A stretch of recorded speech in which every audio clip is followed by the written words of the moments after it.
All right, guys, just give me a second.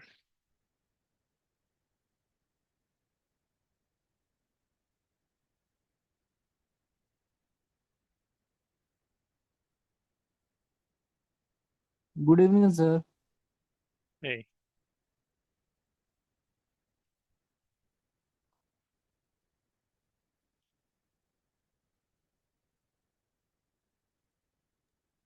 Good evening, sir.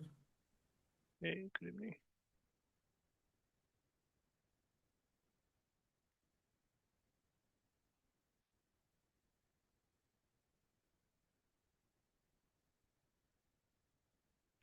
All right, so today's topic is VXLAN.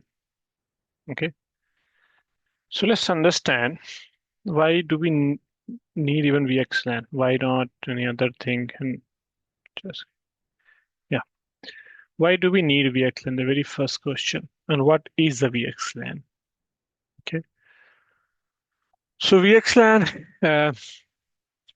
as per the Google, it says that VXLAN is extension of the VLAN, which has much more features. The very first thing is VXLAN limitation. Try to understand. So VLAN we can have just 4,000 we can create, but that's a number. Okay, not all the hardware and software supports the 4,000 VLAN.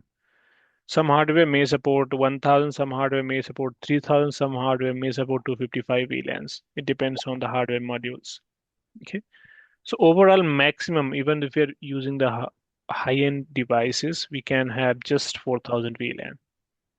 Whereas if we are using this VXLAN, and in this case, we can have 16,000 segmentations. Okay. So it's not exactly what VLAN and VXLAN I would compare, but yeah, you can say that VXLAN has much more to offer compared to the VLAN. So what we're going to discuss here is we're going to discuss the benefits of the VXLAN and the implementation, how it works, then other aspect of that. Okay. So if we talk about the VXLAN is a Ethernet over IP protocol. Okay. Ethernet over IP. What is the VLAN? VLAN is a Ethernet protocol. It does not work with the IP. If you want it work with the IP, you need to create the layer 3 VLAN, right? However, if you are using the VLAN, you need to have a spanning tree in the switches. That's the first principle of the running the layer 2 segmentation in the network. The moment we'll create the VLAN, we need to have a spanning tree in the infrastructure. However, what is the spanning tree limitations we have? Spanning tree block the half of the ports. It does prevent the loop to happen in the network, but there are multiple drawback of it. For example, if you have leaf and spine topology, okay, so let me, Hi all. Hi Vijay. I joined late just now. Yeah. okay, so we are starting the VXLAN. Okay, so Okay. suppose you have a leaf and spine topology. Okay, Okay. in the leaf and spine topology, you have 3 leaf, for example, and 2 spine switches.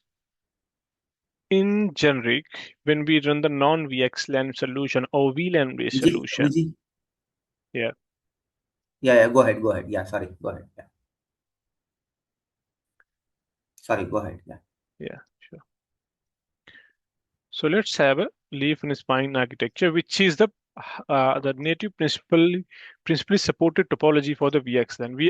Unlike the VLAN can support a multiple topology. Okay, it can support ring topology, it can support the 2-tier, 3-tier, every part of the things it can support. However, VXLAN can work with the leaf and spine topology. It cannot support more any other topology if you have in the infrastructure. That's the reason nowadays any vendor you pick, whether it's from the Aruba, Arista, Nokia, Cisco, they all are designing the protocol around the leaf and spine architecture. The advantage is leaf and spine architecture is everything is one hop away. Simply one hop. and then next is you're going to get the destination. Unlike the T-tier and the legacy architecture, where one hop away solution was not possible before. Okay. Now, if in order to suppose you have this and this, you want to have VLAN 10, you want to have VLAN 10. If these two VLAN 10 want to talk to each other, okay, if these two VLAN same broadcast domain want to talk to each other, what this need to be? Normal switching should be fine. Should be layer 2. Yes. Yeah. If the moment we enable the layer 2, we need to have a spanning tree. And the very first thing what the spanning tree will do, it will do the root election and block the half of the port. Correct. Half of the port will be in a blocking state. Correct. Now, are we utilizing the full potential of this hardware? Answer is no, right? Yes. Though broadcast domain will be huge in the infrastructure, plus if there is any failure here, all the switches will be getting the TCP and VPTU and refreshing their tables. Unnecessary overhead will be there for the network. Correct. Okay. And that's something we don't want to have in the long run, because if you have a billion packet per second hardware, and if you have one small failure, the entire infrastructure will be disruptive. That is a one drawback. Overhead is the one drawback, and full potential hardware was not utilized. That's one thing. Second is failure. If one failure happen, entire infrastructure get disrupted.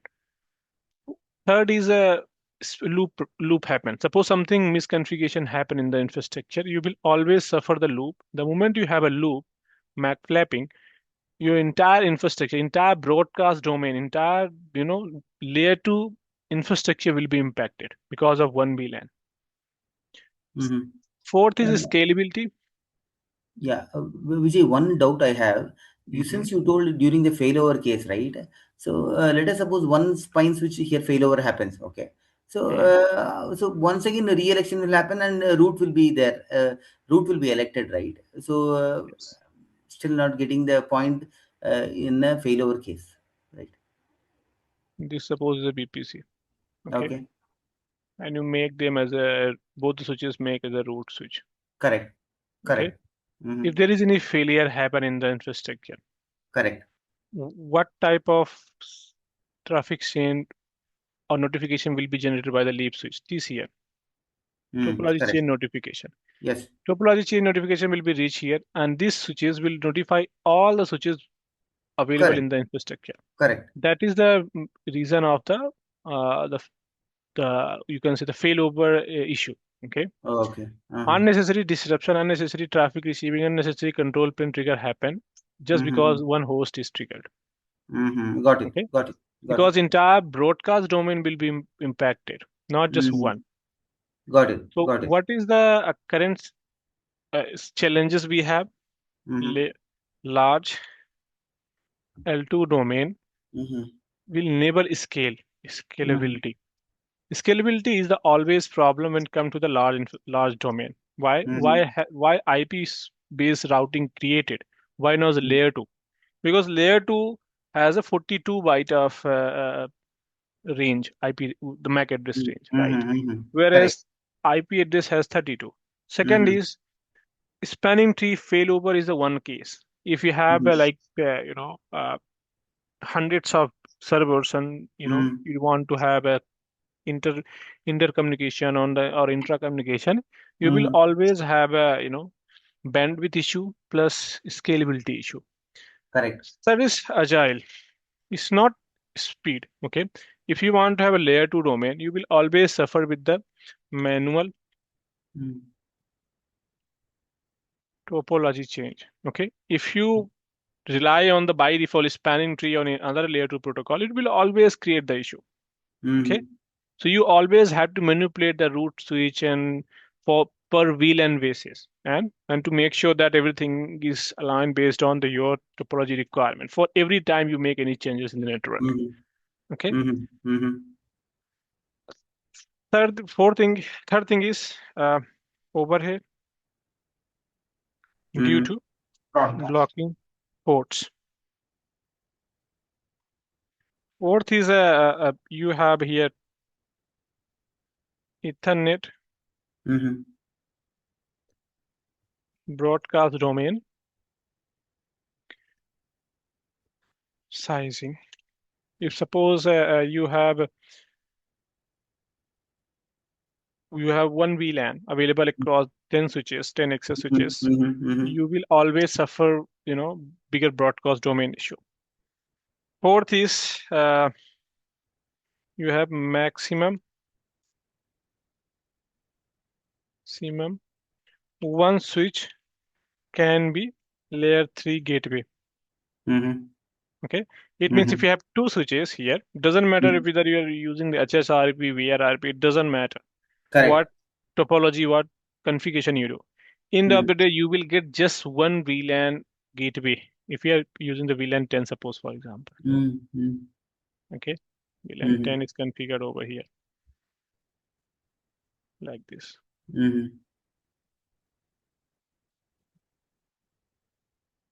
SVI VLAN 10. Okay.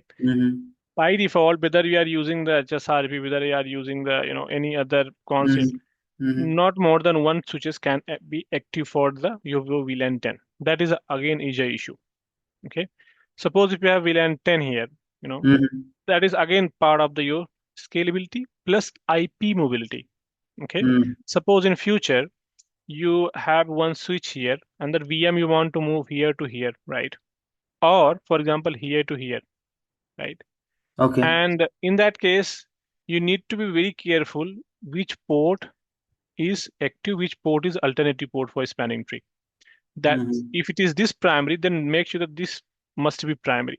So always this kind of scenario will be having an issue. So IP mobility does not supported by this VLAN by default spanning tree. Okay, so spanning tree has a lot of disadvantage. Okay, wherever also the segments for layer 2 segments,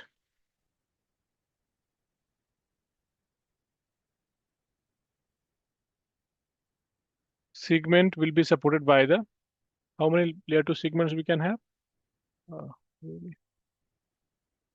Layer 2 segments. 4096.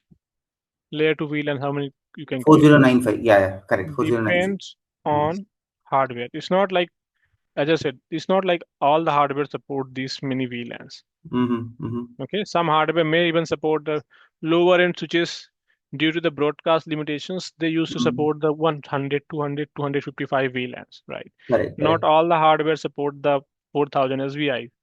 90% of the hardware, in especially 7000 till 7000, we used to get that support for like 255, SVIs. So it depends on the really what exactly we want to, just give me a second. What we want to have. Lot of limitations we had in layer 2 segments. Correct. Vijay, one minute. Sorry to interrupt you. See, you told one point, right? Where when we move, when a host moves, when STP is there, when a host moves from leaf 1 to leaf 3, okay, then we need to ensure both the links, both the it moves means. If suppose you have vMotion or IP mobility. Correct. By default, this has a MAC address into everywhere.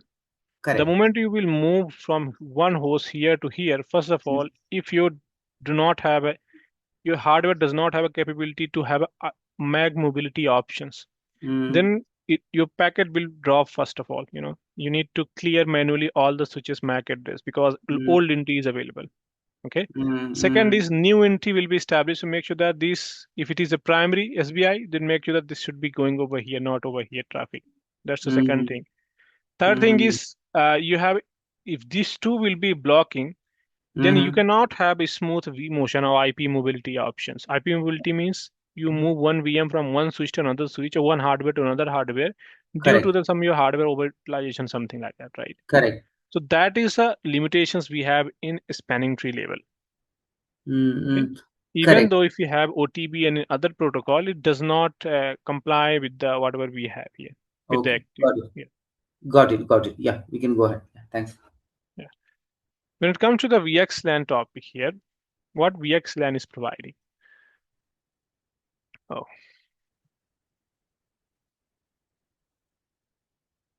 VXLAN. So VXLAN is a Ethernet over IP.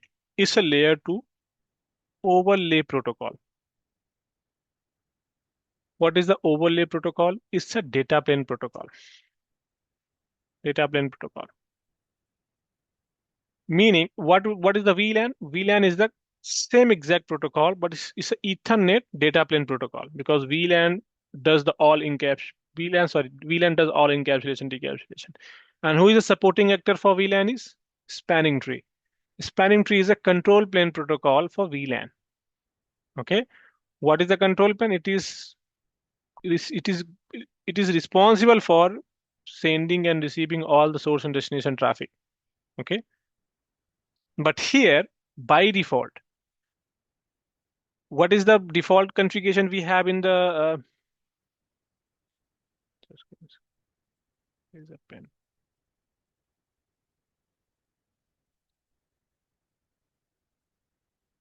Where Vijay, we are saying default configuration? Okay, so by default, this is the spanning tree. Okay, spanning Correct. tree works as a control plane and data plane both for the VLAN. Correct. Okay, what we have done in VXLAN is we have decoupled the control plane as well as the data plane. Okay, Correct. what Correct. we have done here is we have enabled the layer 3 routing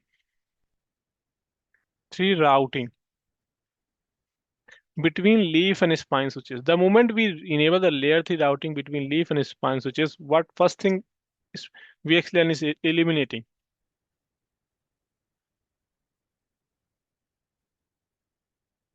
Eliminating the spanning tree. Because the spanning tree was running between the leaf and spine to provide the control plane data plane traffic protection.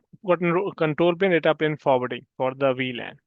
The moment we have VXLAN, spanning tree has totally gone from the network.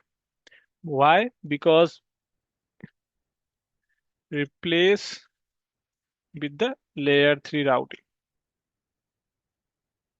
So between leaf and spine switches now, no more layer 2. This is going to be pure routing. You can have a OSPF, we call it underlay routing. Okay, underlay routing. Whether you can have a ISIS, you can have a OSPF, you can have a EIGRP, like you can have a BGP between leaf and spine switches. No more spanning tree between them. Why underlay? What underlay is responsible to provide the, like in spanning tree, how these switches will get to know that they have information. Learn the MAC address about each other, right? The underlay will provide the IP address reachability between the switches. What is my topology? Where to reach? What's my next hop? What's my topology we have in the infrastructure? That is the uh,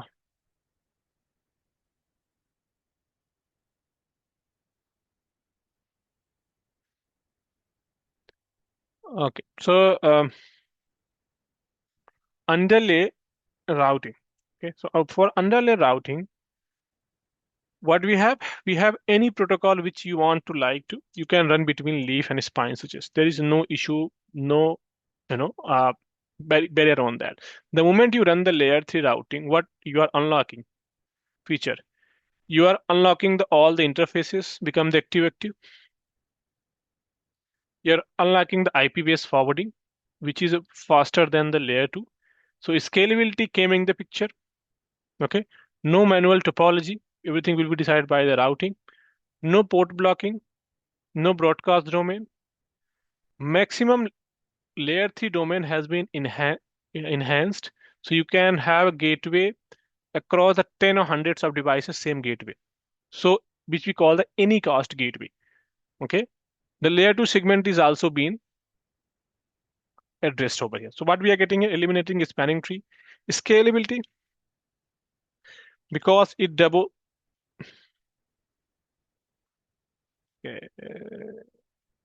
scalability. Scalability.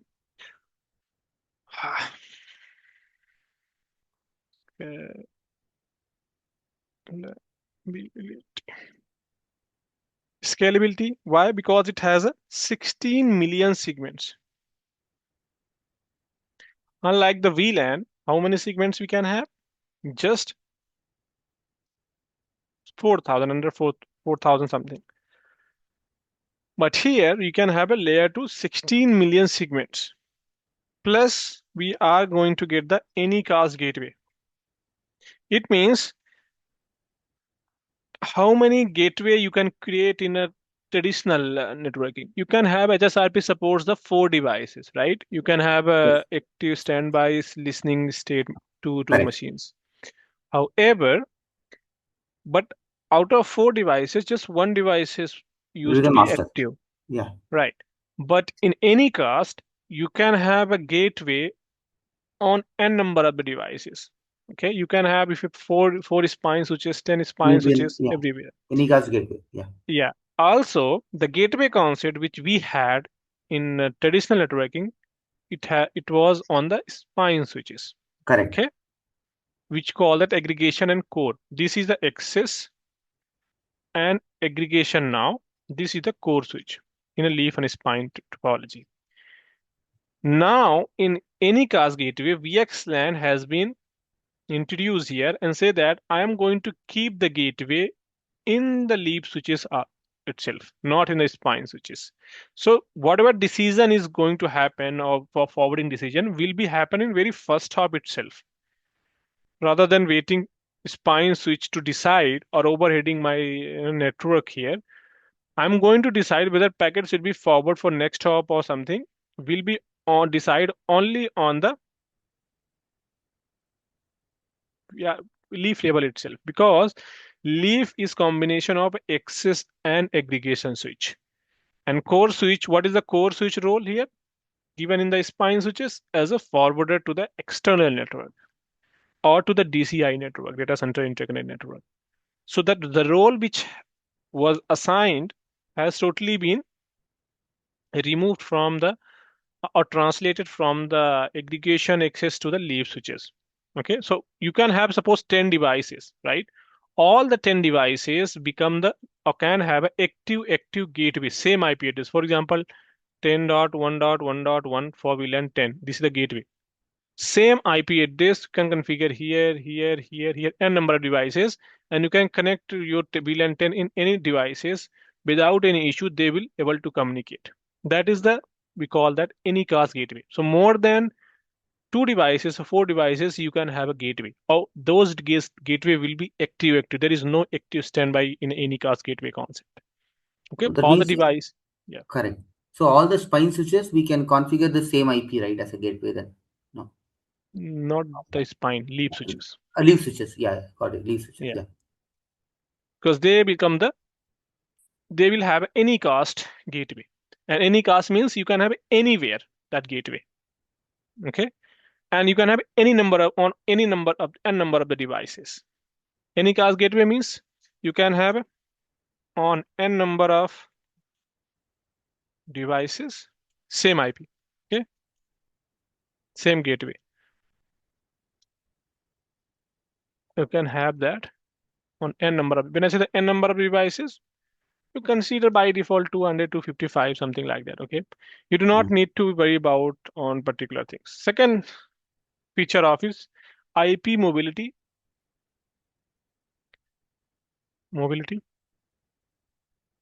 Suppose if you are doing the migration, okay, if you are doing the migration and consistently you have a hardware cluster which is formed between the multiple hardware, right? Multiple switches.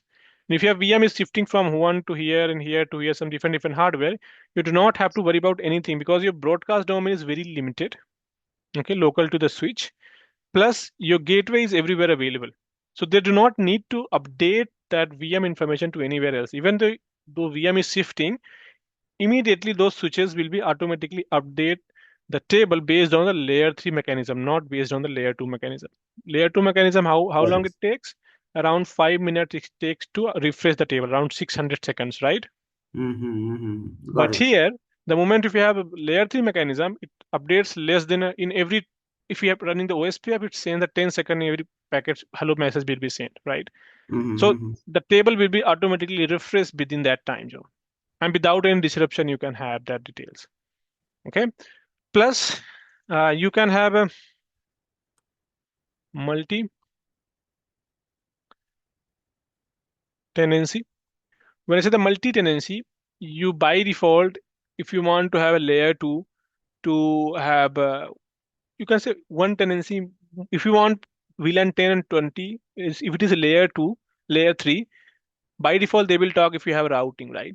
So by default, what you're going to create here is you're going to create the VRF to segregate the layer 3 network, right?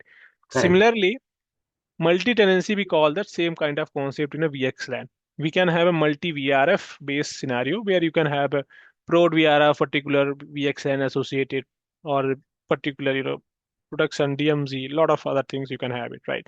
So multi-tenancy in a broad network it supports. By default, number of the VRF will be divided by multi-tenancy. Okay. So, Plus you have a Vijay, sorry to interrupt you. One small example in multi-tenancy. Okay. So here, multi-tenancy, you will have something like we used to call, right, in EVPN IRP or EVPN MH scenario. Not really. Okay. Okay. The reason is, I would say that multi-tenancy I will compare with just VRF for here. Okay. Or Okay. in the Nexus. But Nexus, the moment we will move to the SDN part, multi-tenancy concept will be changed. So if you heard about the BDC, the firewall has a context, right, feature. Similarly is multi-tenancy. You can have a tenant, but in Nexus devices we call that tenant, that VRF, okay?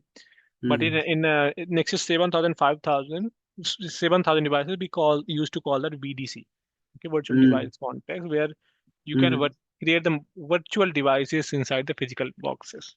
Okay. Okay. Multiple VMs. Multiple, not VMs, but yeah, I mean separate context. Context. Okay. Different context we can create it. Okay. Yeah. Okay. But here, since Sorry, I have a question.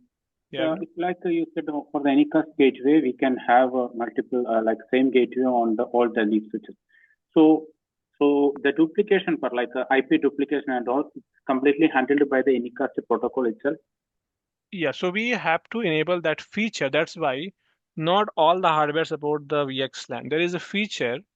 So we have to tell each devices this is the Anycast gateway. It means you might get the same IP from different source also. So they will not do any kind of conflict in the network. No. Okay. This is the multi-tenancy. Now, any other questions?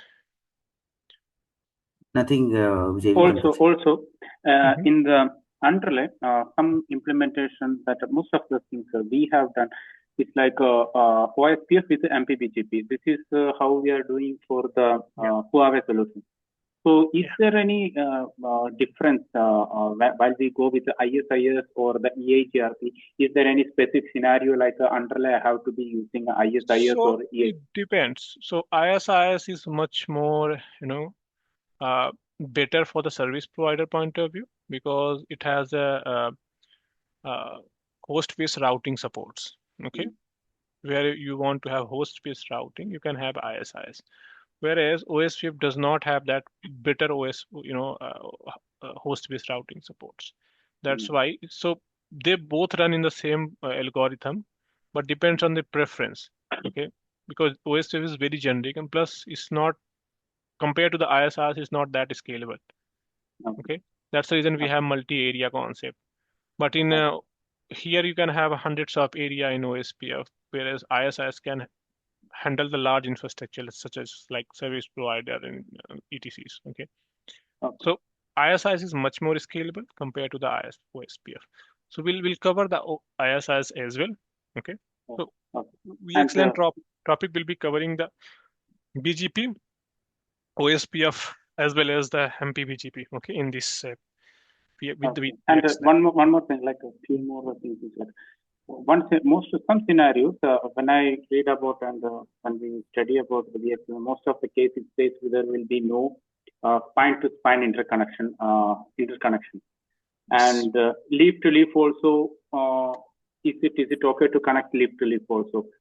Because in the scenario when we connect to a server, we see that we have to do the VPC. So for the VPC, we will be connecting from two leaves towards the server, right?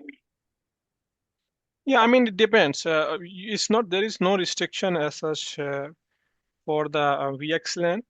If you want to connect, especially I'm talking about NX, not talking about any ACI under solution. If you want to connect or want to form the BPC between the leaf switches, you need to connect that BPC, right?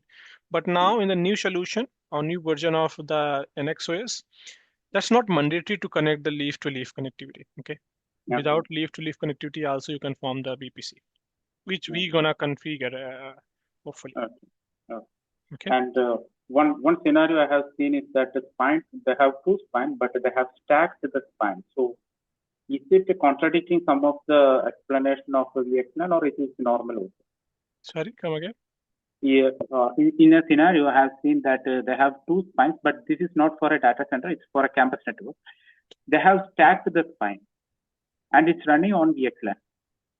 Yeah, So you can have a stacking, it's not an issue, as I said, for high availability. Not an issue. Wherever you want to have high availability, you can have it, right? It's not a big deal. But if you want to have a protocol level high availability, that without stacking also you can support the high availability with the, I don't know what design they have. Maybe they had no clue what to implement, how to implement. So they stacked it, right? If actually, you have it came from the OEM itself. That design is validated and came from the OEM. This is why making confusion for me. And yeah, I mean, OEM do not rely on the OEM part because they want to sell more hardware, right? So, so they may have very large infrastructure where the hardware may not have enough ports. That's why they might stack it. That is one thing I can think of it. Other than that, you do not have any as such requirement to stack it. And from your this one, I understand that most of the case when we build the layer 3 connection between the leaf and spine, it's mostly recommended to use the physical interface, right, for this L3 connection. Yeah, it depends. In physical, you can use SBI also. You can use a lot of other things, but physical connectivity is recommended. Okay. Now the third thing is what VXLAN is providing is DCI. So currently, if you want to have a 2 data center, okay. So what is the first requirement we do here is we suppose this is the DC1. We call the multi data center, okay, a multi-home of VXLAN. Suppose if you have 2 data center. In general, there is a 2 types of connection we provide to the data center. One is a layer 3 MPLS, okay. We provide if we have a second requirement of extending the layer 2 between them, right? So we usually connect the aggregation switch to the layer 2 connectivity. Suppose as HSRP you're running with the hot cold in standby, something kind of concept. You can have it. So this was the also cost which was consuming a lot of money and operational things. So what VXLAN VXLAN did here is, so this was so basically we had a solution in the data center. We call that OTB, okay, where we said that to the customer, we do not need layer 2 link, okay. We have a layer 3 MPLS, just create the layer 2 tunnel between them. We call that layer 2 OTB, overlay tunneling protocol. What was the limitation of it? Is still that even if you are stretching between the data center, you can have active standby, plus not more than 250 VLANs you can extend, depends on the hardware. Even though extending between the data center, repurchasing the licensing, everything, you could not run the active data center. That was the also limitations. Scalability was one of the things. Though even you are saving the cost, but you needed to have a special license, you needed to have a special kind of hardware to run the OTB protocol. What VXLAN has solved, VXLAN has replaced the OTB, which was the protocol in the data center, with the VXLAN multi-homing concept. Says that I can run my layer 2 network over layer 3. Okay, that's what VXLAN is about, right? I do not need layer 2 connectivity between data center. If we have a one layer 3 MPLS, that is more than enough for me. I will form the multi-homing between them Plus, I can have any cast gateway between them. It means gateway can be stretched across the data center. Okay, So not even within the data centers, across the data centers can be stretched. Okay. Yeah, across the data center, you can say it's between the data center. It really doesn't matter. If you say that here, active gateway, it means you have IP mobility active data center supports here. So VXLAN is also replacing the other protocols such as OTP, EVPN was the another protocol, layer 2 protocol, which we used to run between the data center to extend the layer 2 network, right? What we have here, so DCI. So what VXLAN is replacing? VXLAN by default is an overlay protocol which support the data plane. What protocol we have to support the control plane for this VXLAN? Because VXLAN does not work alone. In order to have a forwarding or multi-tenancy routing or multi-VLAN routing, you need to have a control plane, because control BGP. plane, we can have a BGP EVPN. Okay, EVPN is the control plane protocol which rely on the BGP. That's why EVPN always work with the BGP. Standalone EVPN cannot work with the VXLAN. That's the reason we need BGP. If we combine EVPN and BGP, that becomes the MP-BGP. Okay, so there is two types of VXLAN: unicast VXLAN and flood and learn mode VXLAN. Flood and learn means you do not have a layer 3 network in the VXLAN, just like a traditional spanning tree, and you are running the data plane just only. Second is a control plane VXLAN, unicast VXLAN. If you want to run unicast VXLAN, you need to have an MP-BGP EVPN. That is called that EVPN MP-BGP. That we call the eventually MP-BGP. The moment BGP run with stack with the other protocol, that become the MP, multiple protocol BGP. Okay. Now let's compare that what VXLAN is replacing. Okay. I will go over this VXLAN. Hello. Yeah. Hello. Sir, can you please repeat again this DCI part? I'm not able to understand. Okay. So for example, if you have two data center, how do we connect currently two data center or more than two data center? Using the MPLS, right? MPLS. What if you want to have MPLS is what? There's two types of MPLS. You need to have a layer 2, layer 3, right? So by default, if you want to have a same interface cannot run as a layer 2, layer 3. Okay, by default, that's not how MPLS sells by provider. You need to have a layer 2 connectivity between the data center. Why? Because there might be some VLAN which you will stretch between the data center, right? Some VLAN will be stretched, like for example, VLAN 10 might stretch because some storage may be replicating in between the data centers, right? So you might require layer 2 connectivity as well as a layer 3 connectivity for the routing stretch. But what VXLAN is providing, VXLAN saying that you do not need layer 2 link now. You just, whatever you have connection, layer 3 connection, I will use the same to extend the layer 2 over layer 3 network. It means same underlay you can use to extend the layer 2 network. Also, you can stretch the anycast gateway across the multiple data centers. It means if you're having a 10.1.1.1 gateway over here for VLAN 10, you can run the 10.1.1 gateway over here and you can install the VM. It means you are going to get the active scenario where non-VXLAN fabric was not supporting active scenario. Okay. So That sir, was means here we are. So sir, means here we are running like layer 2 network over layer 3. Right? Exactly. Layer 2 over layer 3. That is the meaning of Ethernet over IP address. That is a VXLAN definition. Ethernet over IP. Before, what was the VLAN? VLAN was Ethernet over spanning tree. Okay. Got it. So what VXLAN is replacing, if I compare with the generic, for example, not really, don't want to have. let me create one here. What VXLAN is VXLAN is replacing spanning tree via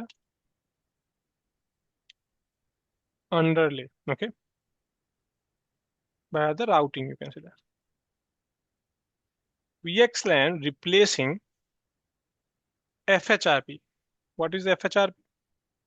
First hop high availability protocol, which we call the HSRP, VRRP, GLBPN, okay? Replaced with the Anycast gateway, okay?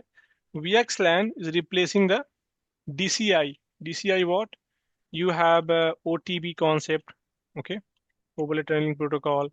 Also EVPN, layer 2 VPN, you can call that layer 2 VPN. These are the protocol has been replaced with the multi-homing.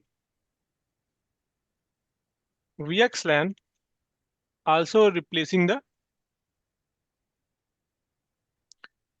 traditional way of doing the vMotion. So replacing with the IP mobility. It was known as a before DRS, okay? Distributed system, something across the data center if you want to run it. Or vMotion we call.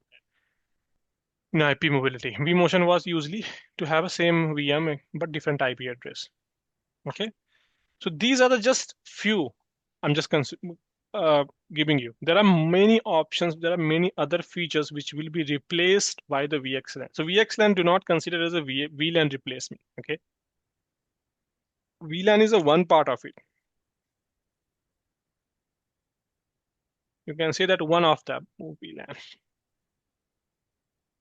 Okay. VLAN is one part of it. Other than the VLAN, VXLAN is much more bigger than the VLAN. Okay. So do not compare VXLAN just it is replacing the VLAN. No. This is no one run the VXLAN for the VLAN replacement. There are different scenario where VLAN and VXLAN is supported. Any confusion in the basics of the VXLAN? No, sir. Okay. How VX? Yeah. Sorry. Vijay, you said VXLAN two implementation types. So the control plane and the other one. So the case. I will discuss the flood and learn and control plane. Okay. We're gonna discuss both with the lab, flood and learn and control plane. Okay. Layer 2, we call that layer 2 VXLAN, where we call that VXLAN is a replacement of VLAN. Okay. That's just what we are going to replicate. Then second, we're gonna use the full potential of the VXLAN. Okay. Now, suppose if you want to run the VXLAN here, you have VLAN 10 over here. This is traditional. Okay. VLAN 10 over here, VLAN 10 over here. And suppose if you want to run the VXLAN between them. So by default, underlay you have to form. Either any of these protocol you can run. Then how the VXLAN we are running? So VXLAN, we are going to create the tunnel. We are going to create the tunnel. We call that VTEP, VXLAN tunneling endpoint. VTEP interface. Okay. VTEP interface. Or TAP interface, whatever you want to call it. Okay. We're gonna create one tunnel interface. So, and tell this interface, tunnel interface, use the BGP or OSP or whatever you have to communicate to each other. Got it. Okay. So spine point of view, there is a no known. So before, if you have a host over here, okay, 10.1.1. If you want to have layer 3, if you have hundreds of hosts, okay, why spine need to know all the 100 of hosts? That is not a scalable solution, right? That's why we have a tunnel, which is gonna say that only the hosts which belong to the VXLAN will be talking to the tunnel to tunnel. It's a overlay technology, overlay protocol. What is the overlay? Is the tunnel between the devices, source and destination. And that is a dynamic tunnel, okay? So VXLAN has a dynamic tunnel feature. Unlike the IPsec tunnel and the other tunnel, IPsec tunnel also has a feature called the static and dynamic, right? Where if you provide the destination, it will automatically form the tunnel. Static means manually you will tell which is the source, which is the destination. So VXLAN supports both the tunnel. Vijay, Static one tunnel, question. dynamic tunnel. Yeah. Yeah. Vijay, one question. When we say overlay, right, I understand. But there is also, we call it an underlay, right? When we say underlay, what do we mean here? Underlay is if suppose there is a tap, Okay. how these devices will get to know about each other, because overlay does not have a routing. Okay, it Okay. rely on someone else. And Okay. if you want expecting this switch to discover this switch, what is the first principal requirement? The the IP address of these devices must be available locally here, right? Got it. How Yes. they're gonna learn? They're gonna learn by the underlay protocols. Okay. So the underlay protocols is your ISIS BGP and your EVPN, MPPGP. Not EVPN. Yeah, these are the, you Okay. can say that underlay supporting protocol control plane. Yeah, Correct. you Correct. can say that. Okay. However, underlay we use for the host reachability or tap reachability, switch Got it. reachability. Got If it. you have hundreds of devices in the network which are running the VXLAN, and you created one tunnel over here, how this tunnel will get to know that I have hundreds of devices unless you have the local routing for that, Got it. right? Yeah. So in order to form the routing, that's a basic tunneling feature. In order to form the routing, you need to know the next hop detail, right? Then Correct. you can try to initiate the traffic and form the layer 2 tunnel. Correct. Correct. Correct. Okay. Correct. Okay. VXLAN uses the UDP. VXLAN use the UDP. Okay. UDP to form the tunneling. There is a no TCP bidirectional tunnel. Okay. Correct. It's a Correct. UDP based tunnel, and it uses 4700 something port number. I forgot exactly what. Okay. Okay. It uses that UDP port number 4700 around to form the tunnel.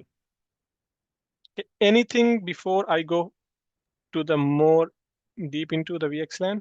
And this tunnel is just on demand only, right? Not. Yes, it's on demand. Okay. Fine. We can go ahead. Yeah. Yes. Thanks, Vijay. Go ahead. Yeah. Yeah. So as I said, so VXLAN is IP Ethernet in IP overlay technology, and it runs on the UDP protocol. Okay. Got it.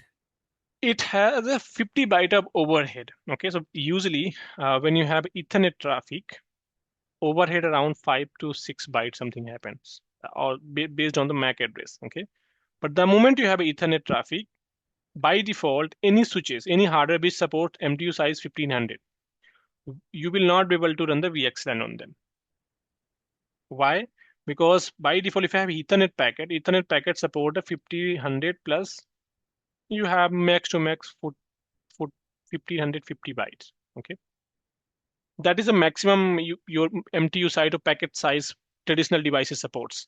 The moment you run the VXLAN supports minimum required, the MTU size is 16 to 1700 byte.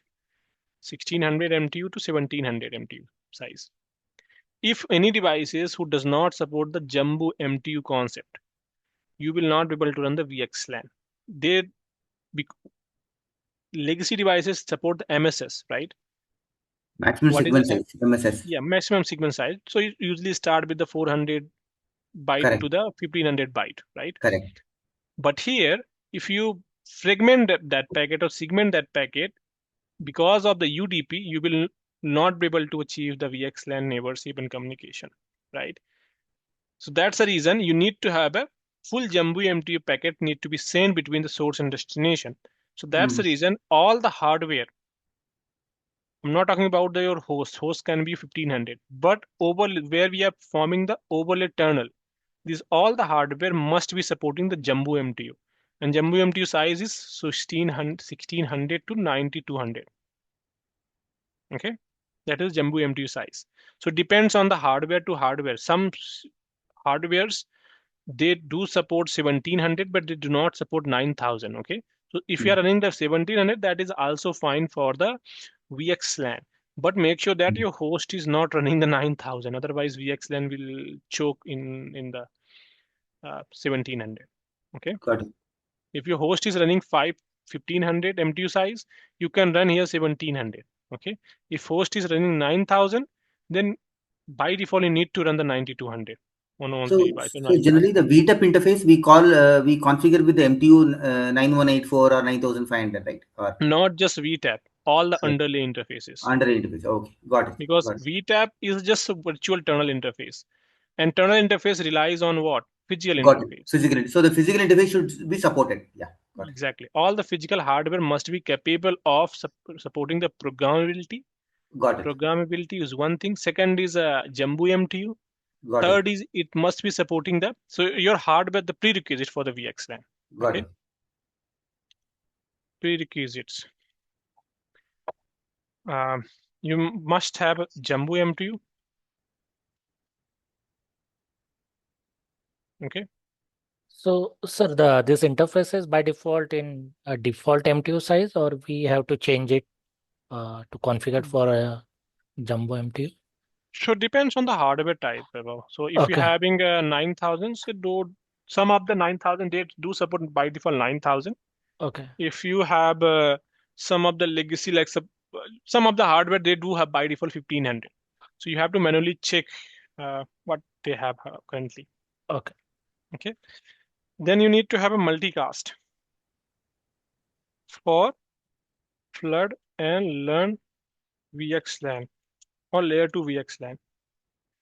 So VXLAN does the multi-destination flooding. If your leaf switch receive the traffic and doesn't have a detail where to reach the destination, unlike the spanning tree, what it does, it send the broadcast packet to every switches available, right? But here in VXLAN, if you have a flood and learn or layer 2 VXLAN, if you're running, you need to run the multicast to handle the multi-destination flooding for the layer 2 traffic. That is the first prerequisite. Third is we're gonna need to have a EVPN support. Your hardware must be supporting the EVPN. Your hardware must be supporting the underlay. Could be BGP, IS, OSP, whatever you prefer to. Okay. Your hardware must have a programmability.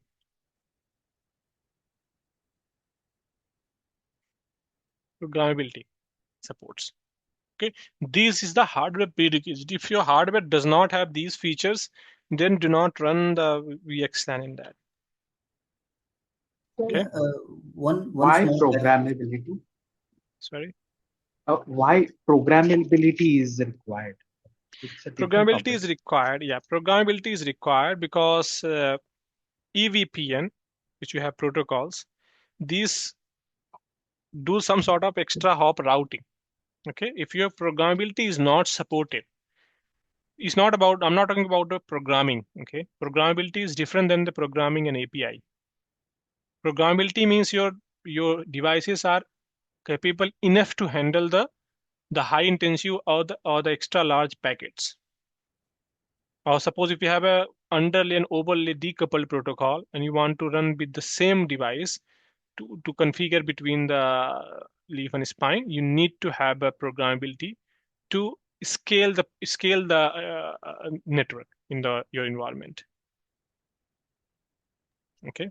Okay. So one small question, Vijay.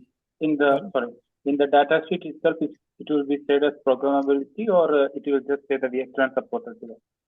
It should support the so in datasheet itself you can find out the programmability. Okay. Oh, where this programmability comes from? Who gives this instructions? Hardware. Yeah. Okay. If you run the datasheet, for example, if I open here, Nexus 9300 hardware datasheet. Always rely on the datasheet, Cisco trusted platform. Look here.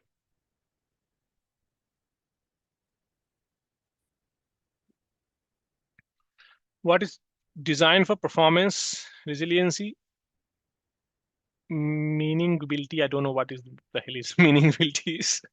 Programmability at the foundation. Okay. If you see that API is different, look here API.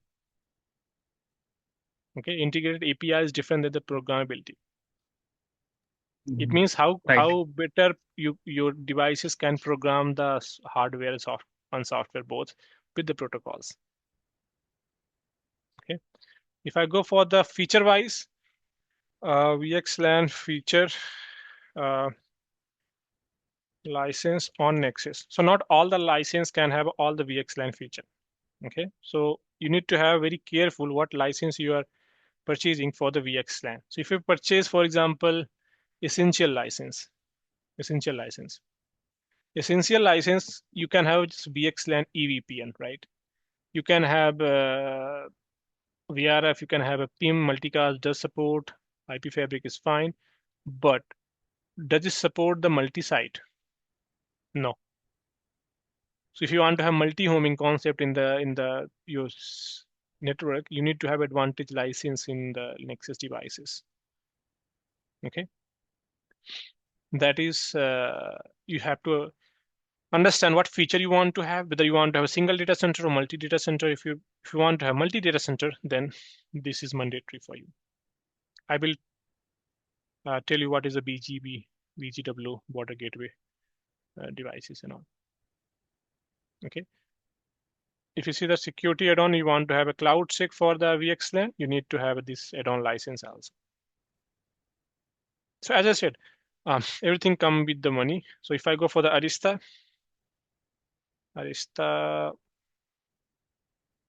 license model, because you need to know that Arista, because Arista is gaining the ground in the India also.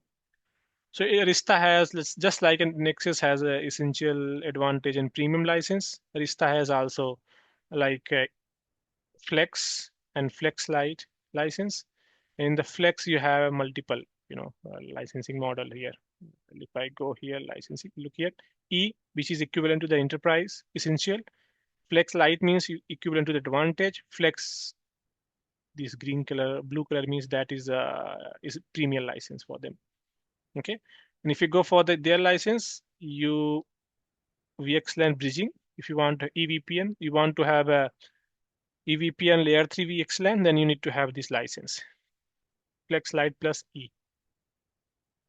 Okay, if you want to have Premier, if you want to have multi-site or something, you need to go for this one. So as I said, each vendor has different module, different way of enabling this protocol, because this is a premium protocol for the network, especially as of now. Not all the customer have hardware capability to enable the VXLAN. That's the reason these vendors are ripping off all the vendors. Okay. Now the basic one is what we're gonna learn here is we're gonna do the flood and learn mode. It means we're gonna configure the we have VLAN. We are gonna do the VLAN. We have VLAN based network here, which is your server legacy network. VXLAN we're gonna run here. We're not going to run the VXLAN native as of now. Okay, that we're gonna run in ACI. Here I'm gonna have a VXLAN to VLAN network translation. It means VXLAN I'm going to run between the leaf to leaf, and VLAN will be still used. Ethernet, classic Ethernet packet will be still used to communicate from the server to the leaf switches. And I'm going to run the OSPF between the leaf and spine switches. Also, I'm going to run the multicast, which is gonna support for the peer discovery as well, because EVPN is not being used for the peer discovery. How these switches will get to know about each other. We're gonna have peer discovery, as well as we're gonna use, if there is an unknown traffic, so client 5 want to talk to the web server, and web server doesn't have entry in over here, then how the traffic should flood and learn. We're not going to have a data control plane in the VXLAN. We're going to have a data plane VXLAN. It means just pure flood and learn spanning tree level VXLAN concept we're going to run here. Also, we're going to have, suppose we have a legacy infrastructure, how you're going to integrate with the VXLAN based fabric if you have. So we're going to show that how to extend the VXLAN and VLAN between the data center, where you have a legacy brown field and you have trying to have a green field, how to extend the VLAN details between them. Okay, this is the concept how we're gonna have. Also, we're gonna do the ingress replication. It means dynamic discovery for overlay, as well as the manual static VXLAN Yeah. mapping. We're gonna do that. Vijay, one point here. I think in the previous slide, right, when you were explaining, you were talking about the multicast part of it. Okay. Multicast for flood and learn. Okay. So here, this is for multicast for flood and learn means this is for your bum traffic, unknown unicast traffic, or like broadcast unknown unicast. Yes. Bum traffic. Okay. How the bum traffic will be handled, because this is the pure data plane. Okay? Correct. We do not have any control plane for the VXLAN as of Correct. now in this scenario. So Correct. how, because data plane will do flood and learn only, right? So how Correct. the traffic will be handled over here? So we're gonna use the multicast to handle it. Okay. Always, whenever you start with any protocol, always use the minimum devices to handle it. Okay.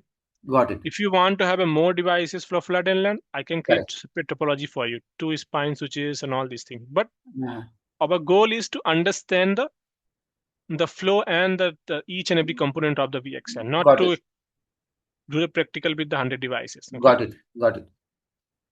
Once you understand the concept, you're going to replicate on all the devices. It's not a big deal. Okay. So I'm stopping here today because we don't have enough time to complete the VXLAN. So tomorrow I am going to have a VXLAN lab with the data plane. Yeah, okay? 1 minute. Yeah, 1 minute, Vijay. One small clarification. So here you are using the nodes. What you are using, right, is one RP you are using, and what we are configuring is one RP we are configuring, and we are having 2 leaf switches, right? One spine and 2 leaf switches, right?